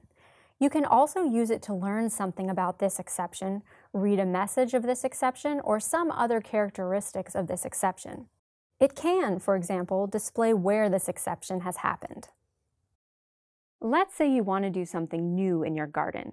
You know you want a plant, but you're not sure which plant. You need a plant pot to hold it in when you eventually get it. So, in essence, your plant does not exist, but you have the space for it. Your plant is null. To specify a variable without a value, I use the null object to fill the space. In this video, you will learn what nullable types are and how to construct them. You will also learn why nullable types cannot be used explicitly. Now, let's explore how this concept is implemented, beginning with storing a username. Let's say you have an application and you want to let users fill in their name. You decide to keep the name in a variable called name. Usernames will be string type, like Alex, for example. However, what value should be used before a user specifies a name? In other words, what placeholder should be used when there's no value specified? The standard answer to that question in programming is null. Null is a value that indicates a lack of value. So if you want to say that there is no string value here, you should use null. But in Kotlin, you can't just use null anywhere you want. You have to make a type nullable. What that means is you need to make a type that allows a nullable value. And to do that, you add a question mark after the type. String question mark is a special type that indicates that the value can either be null or a string. Both of these values are accepted by string question mark, whereas a regular string only accepts a string. The same with all the other types. If you want to have an integer that is nullable, you need to add a question mark after int. And if you want a character that is nullable, then you need to add a question mark after char. The same with class types. Say you have a class name user and it has a name value. It cannot be null by default. You have to make it nullable to allow null values. Nullable types can also be used as parameters or result types. If you have a function that expects a user, such a function won't accept a null. But if you make its parameters nullable, then null will be accepted. And it works in a similar way with the result type. You can specify a nullable result type and then your result can be null. And so here I can return null. I can also make a class parameter nullable to make it possible for the user to have null instead of a name. By default, when you create a user, you can't use null. However, if you use a nullable type here, then the user can have null instead of a name, thus indicating that the user doesn't have a specified name. As demonstrated, nullable types can be used everywhere, but they must be used explicitly. You need to explicitly say that a particular type is nullable, so it accepts null value, and you can do that by adding a question mark after the type to make it nullable. It's very convenient that Kotlin clearly specifies what can and what cannot be null. In this video, you learned about nullable types and how to construct them. You also learned why nullable types cannot be used explicitly. Excellent work. You're making great progress. When using nullable values, as in this example where I have a nullable parameter, I cannot use it like I use a regular value, as such values can be null, meaning I could get a no value or null in my parameter. This means that when I have a user, I cannot just ask for the user's name or call a method on this value. This would work fine if the user is not nullable. However, if the user is null, the null value does not have a name property or a cheer method. So, if user is nullable, I cannot explicitly call the name property or the cheer method on such an object, because if there is null, it would lead to an exception, as this property and method do not exist. So, what can I do to solve this? There are a few ways in which I can deal with nullability in Kotlin. In this video, I will briefly review all of the options. The first option is called safe call. It is written as a question mark and then a dot, instead of just a regular dot that is typically used before a property or function call. Safe call means that I can call the right side if the left side is not null. In this case, the user is not null, so we'll ask its name and print Jake here. I will call the cheer function and print, "Hello, my name is Jake." However, when the user is null, then instead of asking for the name, this expression will return null. So I'll print null and the cheer method will never be executed because the user is null. Displayed here is Jake. "Hello, my name is Jake," and only the null value printed in here. Another option is called the not null assertion. Here I use 2 exclamation marks after a nullable value. The not null assertion is an unsafe option as it throws an exception when a value is null. So when I pass a regular user or ask for a name, the username displays. When I ask to call cheer, you will call the cheer function on the user. I then call the function with null. Once I call user exclamation mark, there is an exception that breaks the program. That is the reason this not null assertion is considered an unsafe option. It breaks the program by throwing an exception when its left side is null, and that is why this option is generally avoided. We prefer to use safer options. I only use a not null assertion when I am absolutely certain that a value cannot be null. Another popular option is called smart casting. It allows treating a variable as not null after I check that it is not null. For example, if the user is not null, I print the username and I call cheer. The user has now changed its type from a nullable user type into a regular user type. Why has this happened? The reason is that if this property is null, this body was not executed. Kotlin is smart enough to know that within the scope of this body, the user cannot be null. It only works in the scope of this body. You cannot use the user explicitly. Kotlin automatically changes the type of your user when it knows something more specific about it. There are different situations where smart casting works. So if I have code where I return when the user is null, it should achieve the same result. If user is null, you return. So after you pass such a check, user can be considered not null. This means that the user can be treated as not null. In both these cases, when I pass Jake, "Hello, my name is Jake," displays, and when you pass null, there is nothing. You can also do something different.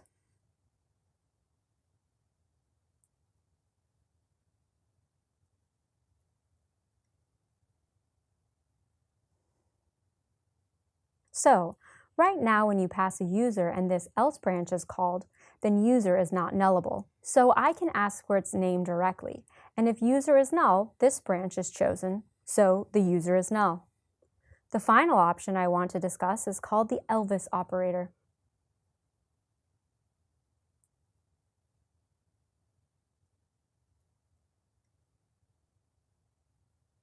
This operator is called the Elvis operator as it looks similar to Elvis Presley's hair. The Elvis operator is used to provide a default value when a value could be null. When a user is null, I could use an alternative value that can be a user with a default name. A user with a default is of type user. It is not nullable because if the user is not null, then its value is used. But when a user is null, then the right side is used, which is also a user. Either way, there will be a user. These are the most basic ways in which nullability is handled. You will learn more about nullability at a later stage. Until now, you should have learned to use variables to keep individual values like strings or integers. This is useful, but not always enough when coding in Kotlin. Let's say you implement an online shop. You don't know in advance how many products you will offer, and these offers may also change over time. Keeping these offers in multiple variables will be inconvenient. This means that you need an object that represents a collection of elements. Such an object is called a collection. In this video, you will learn more about the need for collections in programming. Collections are a very important part of programming, as nearly all projects require a variety of collections when coding.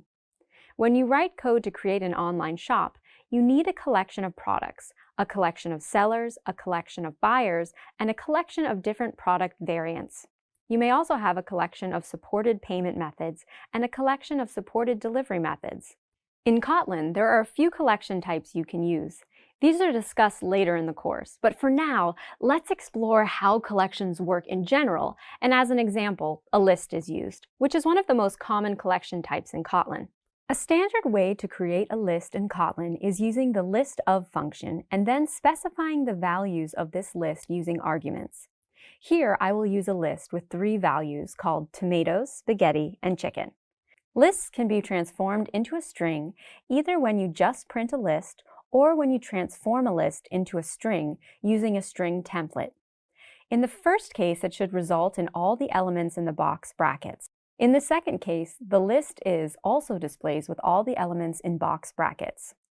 You can also iterate over list elements as well as over all kinds of collections. Using the for loop, if you use a list on the right side of a for loop, you will iterate over all the elements, so you will invoke the body of this for loop for each element in the list. So here, you'll first print tomatoes, then spaghetti, and then chicken.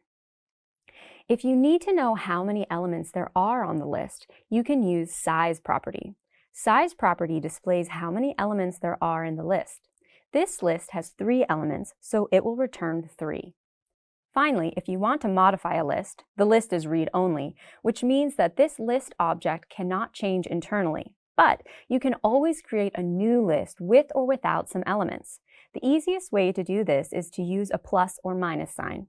So, if you have a list of strings and you remove an element, as a result, you will have a list without this particular element, which in this case is a list with only tomatoes and spaghetti.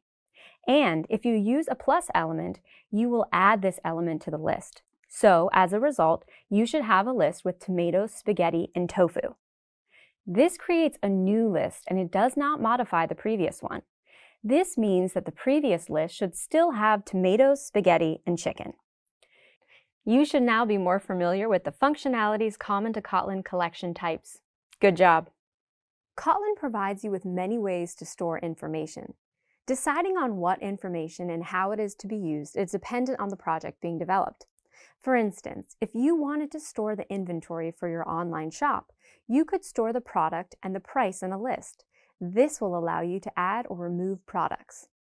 If the shop has a set number of products that will not change, you could store them in a list, as once a list is written, the number of things in that list are set.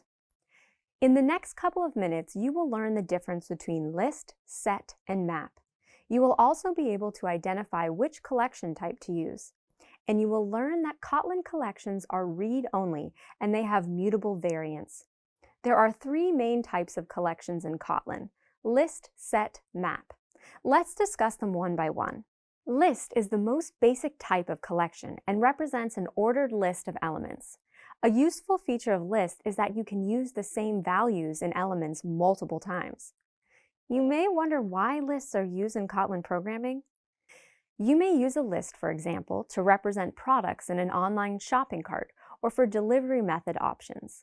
The order of elements in such a list is preserved, which means that if you define your list of delivery methods in a configuration, these elements will display in the same order on the online payment window. Now, let's explore set as a collection type. Set represents an unordered list of elements without duplicates. The good news is that you can typically find elements in a set faster than finding them in a list. So, when would you use sets? Sets are used when you don't want to preserve the order of the list. They also do not accept duplicates of values. Let's say, for example, that you wanted to store a list of dog names. The order that they are saved in does not matter, but you do not want the same name duplicated. A map, on the other hand, is different from a list or a set. The reason being that it does not keep a collection of elements, but a collection of key value pairs. Keys are unique, and each of these keys maps is exactly one value. These values can be duplicates. Maps are also useful for storing logical connections between objects, like an employee's ID number, which is unique and makes a perfect key, and their position as the value the key maps to. Now that you have learned about lists, sets, and maps, let's explore collections whose structure is read-only and cannot be changed, otherwise known as immutable, but the elements or values contained within them are read and write, otherwise known as mutable, which means they can be changed. Over the next couple of minutes, let's explore the difference between a list and a mutable list. Collections in Kotlin are read-only by default, which means that there is no direct mechanism to change the content that is inside a list. However, you can always make a copy with some additional values. In the parentheses, there is a list with A and B, and this list will not change. However, I can create a copy of this list with an additional element C. This is similar to a string that also cannot change internally. However, I can create a copy with additional elements, so a new str is ABC. Just because a list cannot change internally does not mean that the variable cannot change. If I make this variable var, then I can assign to this variable a copy of the previous list with an additional element. As a result, the variable list will point to a new list with elements A, B, and C. The same is true for a string. If you make str a var, you can assign str plus c into a variable str, and as a result, you will have a string abc under variable str. In both cases, you can replace this with plus equals operator, which is just variable equals to variable plus value. You can also create a mutable list using the mutable list of function. So let's make a mutable list with A and B. This object can change internally as it has functions like add that can be used to add a new element. So here the list changes. Even though the variable is of type val, I can change this list internally because the object mutates inside. It is similar to a bank account class that changed when I deposit or withdraw money using methods. You will learn more about collections later in this course. Now, let's discuss the hierarchy of interfaces representing collections. The collections graph represents the relationship between the most important interfaces. Let's explore the key points of the collections graph in greater detail. Most collections implement an iterable and a collection interface. Iterable represents an object you can iterate over. The most common way of doing this is with a for loop. Map does not implement iterable, so we have no object to help us, but you can also iterate over it using a standard loop. The interfaces representing mutable collections are subtypes of the interfaces representing the readable ones. Mutable list, for example, is a sub-interface of list. This means that everything you can do with a list, you can do with a mutable list, but not the other way around. Interfaces can all be implemented by different classes. Let's explore an example. The default class used as a list is ArrayList, but you can also use LinkedList. The difference lies in the performance of their operations. ArrayList is great for finding an element in a position, where LinkedList is great to use if you need to add or remove elements. As collections are represented as interfaces, there are a number of different kinds of lists, maps, and sets that you have access to. You should now be able to explain the difference between list, set, and map, and be able to identify which collection type to use. You should furthermore be able to identify which Kotlin collections are read-only and whether they have mutable variants. Congratulations on building another important Kotlin skill. You've reached the end of this module on advanced classes and objects in Kotlin. Great work! You may remember that we started with what data classes, Enum classes, and exceptions in Kotlin are. You also learned about the different types of exceptions that exist within Kotlin. You now should also know what nullability is and how to use nullable values. You also learned that if a user, for example, is nullable, you cannot explicitly call the name property or the cheer method on such an object, as it will cause an exception. Next, you explored collections, and you learned that you need an object that represents a collection of elements, and that this object is called a collection. Finally, you learned that there are three main types of collections in Kotlin: list, set, map. You discovered how to use them and also what read-only collections are. It's now time to recap the key lessons you learned and the skills that you gained. With that in mind, let's summarize the key points you learned in this module. During this lesson on special kinds of classes in Kotlin, you learned how to define the special classes available in Kotlin to obtain a specific type of functionality. Identify and explain that data classes are a special kind of class dedicated to serve as a holder of data and help to compare, display, read, and modify data more easily. Explain that Enum classes is a special kind of class that represents a set of possible values and that it's defined first by the Enum modifier case. And identify and explain the different exceptions that can exist in Kotlin. You also learn that an exception is an unwanted event that breaks the standard flow of your program. The next lesson that you encountered was all about nullability and how to use nullable values. Now that you've completed nullability in Kotlin, you are now able to explain what nullability is. You also learn that null is a value that indicates a lack of value and describes how to use nullable values. You also explored how to solve exceptions when using nullable values in Kotlin. Following your completion of the nullability lesson, you then moved on to an introductory lesson on collections. You discovered programming that needs an object that represents a collection of elements, and that this object is called a collection. During this lesson on collections, you learned how to explain what collections are and explore how collections work in general, but you also focused on how a list is used, list being one of the most common collection types in Kotlin, and explain the various collection types, when to use them, as well as explore the difference between list, set, and map. You also learn that Kotlin collections are read-only and they have mutable variants. You're now familiar with advanced classes and objects in Kotlin, along with concepts like data and Enum classes, as well as exceptions that can happen when coding. You also explored nullability and were introduced to various collection types and how they are used in Kotlin. Excellent! You've made great progress in your Kotlin programming journey. Congratulations on reaching the end of this course. You've worked hard to get here and developed a lot of new skills during the course. You're off to a great start with your programming learning, and you should now have a thorough understanding of programming in Kotlin. The key skills measured in the graded assessment revealed your ability to demonstrate knowledge of what variables, values, types, conditions, and loops are, explain what functions, classes, objects, interfaces, and inheritance in Kotlin are, and exhibit knowledge of advanced classes and objects such as data and Enum classes, recognize and solve exceptions, and use nullables when required. So, what are the next steps? Well, this course has given you an initial introduction to several key areas. You probably realize that there's still more for you to learn. So, if you found this course helpful and want to discover more, then why not register for another? You'll continue to develop your skill set during each of the Android developer courses. Whether you're just starting out as a programming professional, a student, or a business user, the course and projects prove your knowledge of the value and capabilities of Android. And once you've completed all the courses in this program, you'll receive a certification in Android development. The certification can also be used as a progression to other role-based certifications. Depending on your goal, you may choose to go deep with advanced role-based certifications or take other fundamental courses once you earn this certification.